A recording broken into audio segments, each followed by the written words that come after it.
Comenzamos entonces con esta partida de Korchnoi con Stalberg, que se jugó en Bucarest en 1954.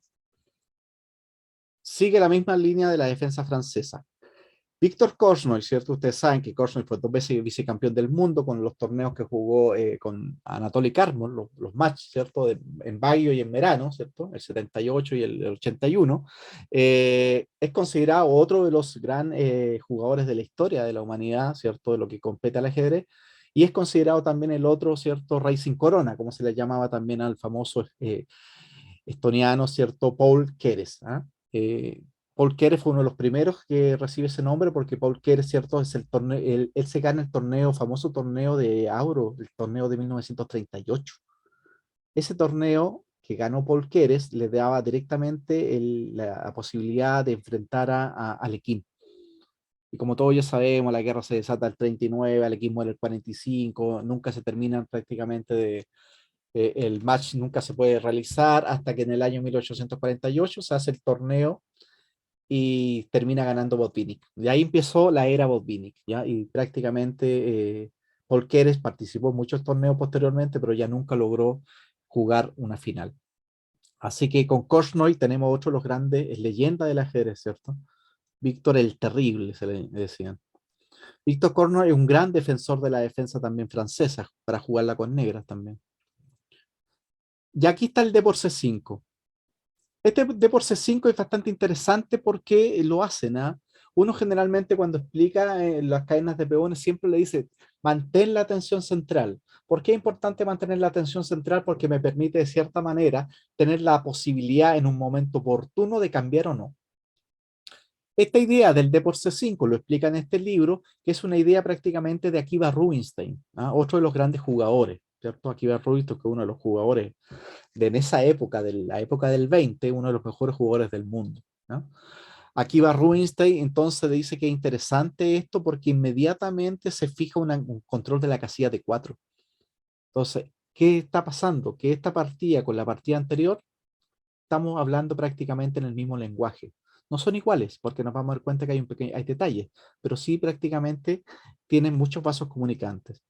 Caballo C6, caballo F3, alfil C5, alfil D3, A6, dama E2, caballo D4, cambio, cambio, alfil E3, alfil por E3, dama por E3, dama B6, dama por y caballo por. Nuevamente, estamos en la movida número 13. Estamos en la apertura, estamos en el medio juego, estamos en el final. Se acaban de cambiar las damas. Inmediatamente ya sabemos que el cambio de dama produce de cierta manera una especie de como respiro para el rey, porque sabe que ya la dama, siendo la pieza de mayor valor nominal, es la pieza más poderosa. Entonces, ¿qué significa eso? Que prácticamente el rey de aquí para adelante cobra vida. Significa que no se va a enrocar.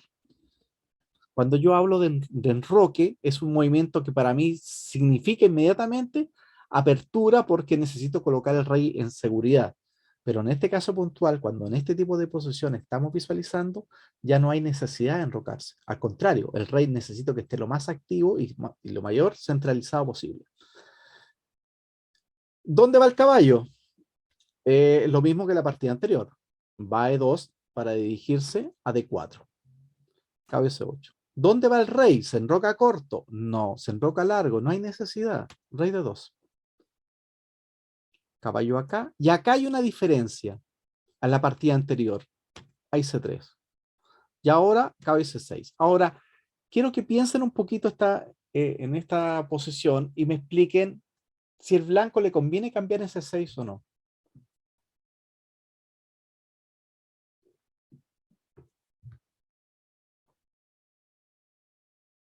Ya no conviene, porque antes dejábamos porque antes los piones del negro obstruían su alfil, aquí ya no.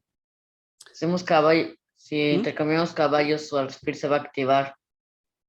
¿El alfil tú crees que se activar? Pues el No, alfil... ¿sabes? Disculpa, ¿Mm? Dime, Germán. yo pienso que si caballo por C6 va a tomar B por C6 y a rey de 3 C5, entonces ya no tiene la casilla de D4. ¿No? Eso es. Eso es. Esta posición, si bien se parece bastante a la otra, no es lo mismo. Y todos sabemos que el ajedrez no es conmutativo. Por ejemplo, en la partida anterior, prácticamente el blanco hizo un B3 para evitar el caballo 5, caballo C4. En esta partida hay un C3. En la partida anterior había un B5, en esta partida no hay B5. Si en esta partida hubiera un B5, yo puedo hacer caballo por C6, alfil por C6, rey E3, rey D4, y ahí estoy, con el rey en D4, que vimos en la partida anterior que cumple un papel fundamental. Una vez que cambio el centinela, coloco el rey en D4, sigo presionando el flanco de dama, fijo la primera debilidad. Una vez que tengo la debilidad clarita, me voy, cambio la mirada, me voy al otro flanco y empiezo a trabajar en la construcción de la segunda debilidad. Pero las posiciones no son iguales. Y ahí es donde nosotros podemos equivocarnos. Si bien prácticamente la concepción, ¿cierto?, de aprendizaje en el ser humano siempre está relacionado de una u otra manera con los patrones, todo lo aprendemos con patrones, tenemos que saber diferenciar que una posición no es igual a la otra. Entonces, si yo digo, no, pero si es lo mismo, pues si yo juego caballo por, el as alfil por, después el as B5, yo hago rey E3, sí, pero es que eso es lo que tú estás pensando que es lo que él va a hacer, pues. Pero ya vimos en la partida anterior que cuando se produce el B5 y se cambian los caballos, el negro de ahí para adelante tiene una posición malísima, súper pasiva. Entonces, ¿qué tiene que hacer el blanco ahora en esta posición? ¿A quién se le ocurre? Retroceder. Tiene que Bien. cambiar Retroceder y aguantar a eh, casilla. eso, caballo F3.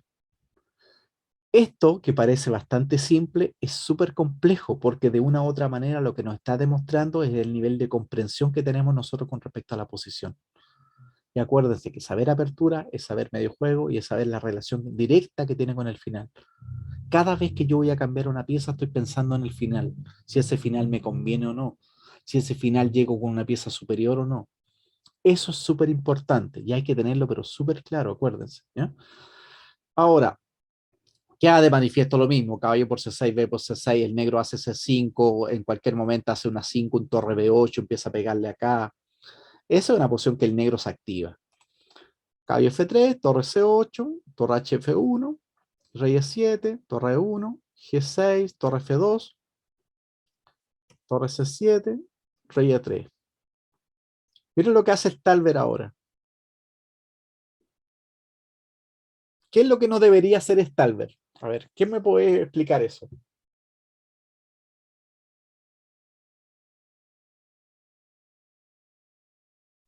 Mover. Pues lo principal sería no mover. Sería principal no mover los peones. Y más el de B porque si muevo para veces caballos de 4 y ya no te. Y ya se me hacen caballo por, pues voy a tener que capturar con el alfil. Y no es lo que yo quería. Pero fíjate lo siguiente, fíjate, y esta parte es súper importante. Todas las partidas tienen una relación directa con las partidas anteriores. Ni una partida nace así sola.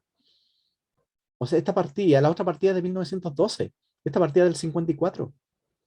Han pasado, ¿cuánto? Más de 40 años. ¿Qué es lo que tiene que hacer Stalber entonces? Lo que no Stalber, tiene que hacer es ¿eh? abrir. Lo que no tiene que hacer es abrirlo. Abrir. Ya, pero acuérdense de la partida Tarras con Teichmann. ¿Cómo jugó Teichmann? ¿Teichmann jugó bien o mal? No, lo que no tiene que hacer es abrir. Ya, pues, pero abrir, ¿qué cosa dices tú? ¿Dónde? ¿En qué momento? ¿Dónde? ¿En qué flanco? No, No, dice no abrir. No abrir la posición. Claro. Ya, pero lo que yo quiero que lo lleven mucho más macro, mucho más arriba. ¿Cómo yo utilizo un patrón? Un patrón va a ser una referencia, ¿cierto? Algo que yo voy a poder de cierta manera memorizar, reproducir, conocer, manejar, mejorar. Creo que lo que no Entonces, hay que intentar hacer más que nada es jugar a ganar. Creo que es lo principal. ¿sabes lo que hay que hacer? En estricto rigor. Stalber Debería no no mover tiene... los peones del flanco de rey, ¿no? Eso, Stalber no tiene que jugar como Teichmann. Eso es lo mejor que puede hacer Stalber, no jugar como Teichmann. ¿Qué jugó Teichmann? ¿Jugó B5? Por Sí, supuesto, pues si jugó B5 Teichmann. Pues. Y después, justamente cuando hizo B5, le cambiaron el caballo, después le metieron el rey y le terminaron ganando. Eso es tan importante para nosotros porque de una u otra manera nos demuestra una partida. Cuando ustedes ven un ejemplo, hay fotos clásicas de Bobby Fischer en una biblioteca. Bobby Fischer tenía una biblioteca fabulosa. que de hecho la vendió, posteriormente la quiso recuperar, hay toda una historia ahí con el tema de su biblioteca. Porque imagínate una época donde no había base de datos. ¿Qué hacía Fischer? Coleccionaba todo. Todo lo ruso, todo lo soviético, porque obviamente de lo soviético estaba ahí supuestamente la verdad, está todo ahí. Leía. ¿Qué hacía? Memorizaba patrones. Entonces, es súper importante que si yo estoy jugando esta partida, Korchnoi Stalber, 42 años después, Stalber tenga la referencia de la partida de Teichmann. Y diga, oye, Teichmann jugó de tal forma, ¿qué hago yo? Lo voy a mejorar. Ahora, si Stalber no conoce la partida de Teichmann, ese es otro tema. Ese es otro tema. Pero generalmente sí pasa en el ajedrez competitivo. Siempre se conocen las partidas modelo. Y las partidas modelo son la referencia, son el patrón a seguir, es la forma como yo voy a jugar una determinada posición. No parto de la nada, fíjense. Oh, yo primera vez que juego esto. Tú serás primera vez que juegas esto, pero esta partida en la base de datos hay 5.000 partidas. Po. Hay una historia, se puede narrar una historia completa de esta Yo, línea.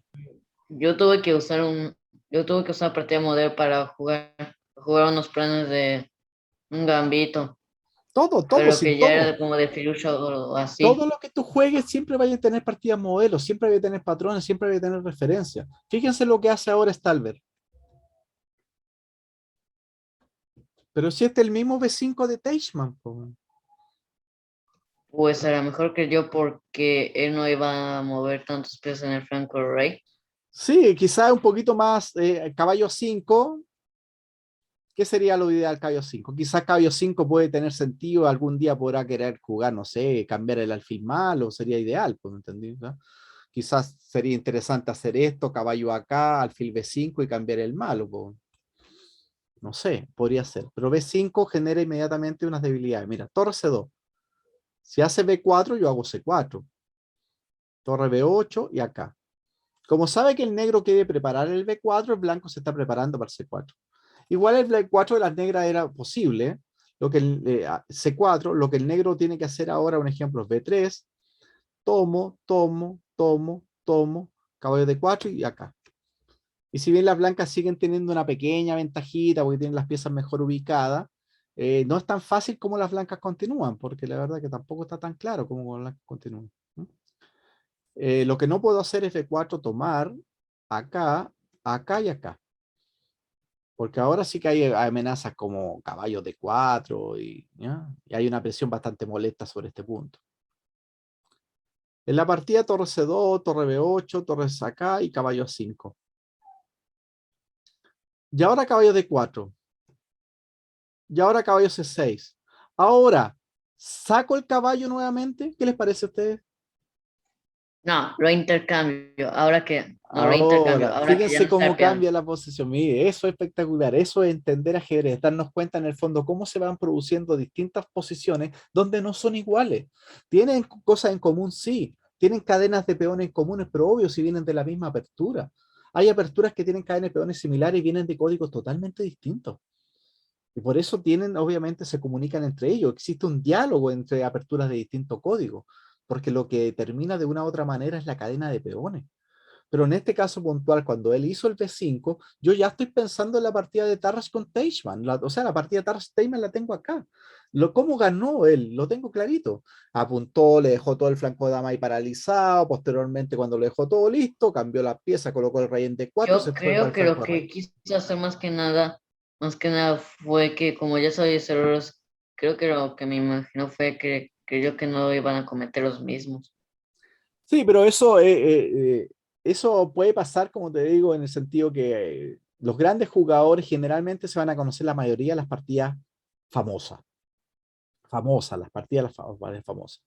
O sea, hay una Sí, sí, digo que ya anécdota. sabía la partida y dijo que no, creo que me dijo que ya sabía la partida, pero como que no iba a cometer los mismos errores. Intenta, más bien intenta encontrar una explicación lógica. Sí, no, pero el tema es que tú tienes que, la obligación tuya como ajedrecista es tomar las partidas, analizarlas y buscar las mejoras en las partidas. Por eso le digo que una partida sin análisis no sirve para nada. O sea, en este caso, si Stalber juega defensa francesa, es importante que Stalber tenga la obligación imperiosa de tomar la partida de Teichmann y mejorarla, porque yo no puedo caer otra vez en la misma piedra. Eso es, Si bien para el ser humano eso es pan de todos los días, pero para una ajedrecista se supone que no. O sea, yo tengo que mejorar la línea, vamos a jugar una línea que sale inferior. ¿Qué hago? Llego a la casa, transcribo la partida, la analizo completamente y encuentro el momento oportuno cuando me equivoqué. Hay una retroalimentación posteriormente al análisis. Pero si tú jugáis una partida, llegáis a la casa y te olvidaste de la partida, no aprendiste nada. Y por eso los aficionados siguen jugando como aficionados toda la vida.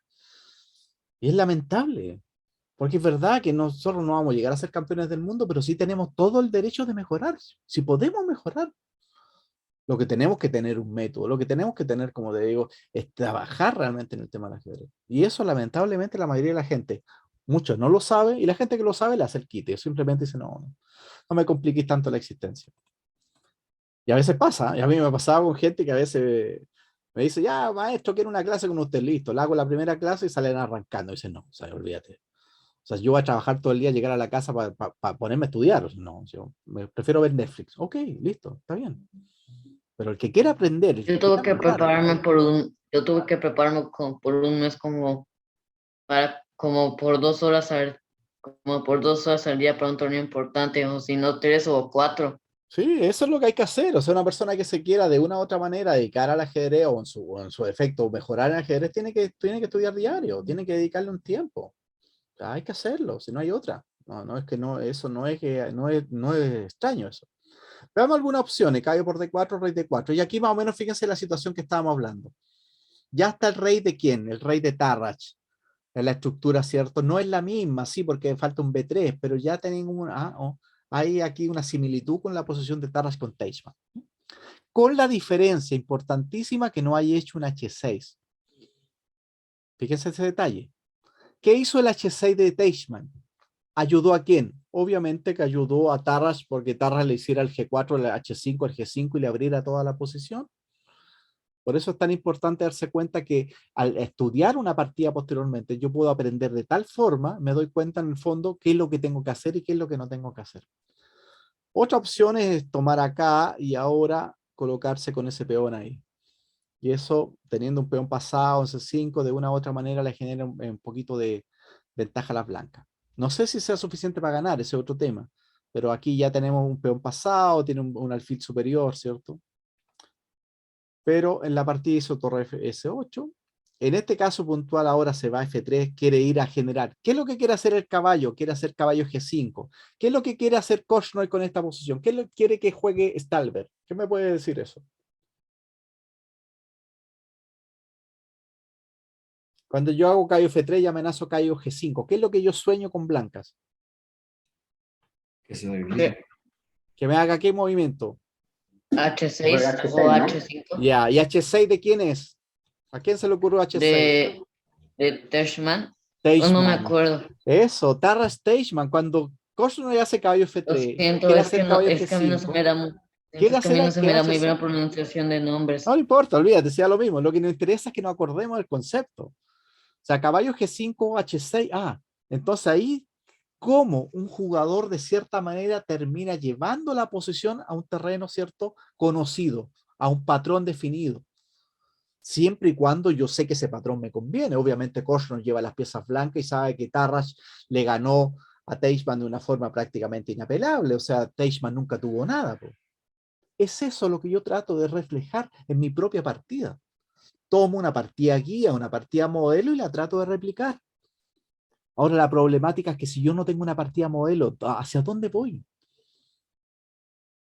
Entonces, ahí es donde está el problema. Todo lo que ustedes estudien, siempre tiene que haber algo antes. Siempre hay algo antes. Y ese conocimiento es fundamental para poder entender todo lo que viene.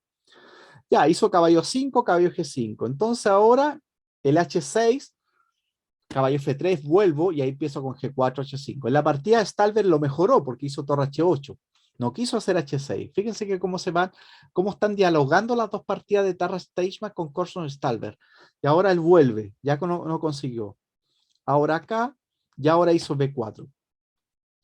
Hacer este B4 a simple vista parece un sacrilegio, porque dejar el peón de C3 de forma débil parece como una locura. Pero aquí hay una maniobra bastante simple. El caballo va de 2, va a B3 y se coloca en C5. Cuando el caballo se coloca en C5, nadie lo puede desalojar porque prácticamente el alfil no puede hacer nada y lo otro tendría que sacrificar la calidad. Eso es bastante común en muchas posiciones cuando yo quiero dejar un peón así, ¿ya? O sea, quiero dejar una debilidad, ¿qué hago? Posteriormente coloco una pieza en una casilla donde no me puedan expulsar. Lo correcto para Stalber era caballo C6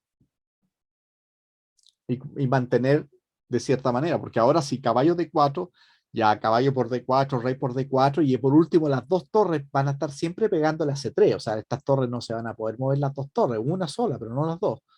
¿Qué hizo Stalber? Caballo C4, ¿no? Mala, y ahora inmediatamente se lo cambia.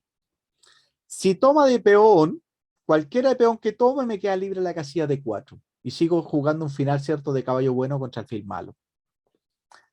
Tomó de torre para tratar de mantener la presión sobre el punto CC3.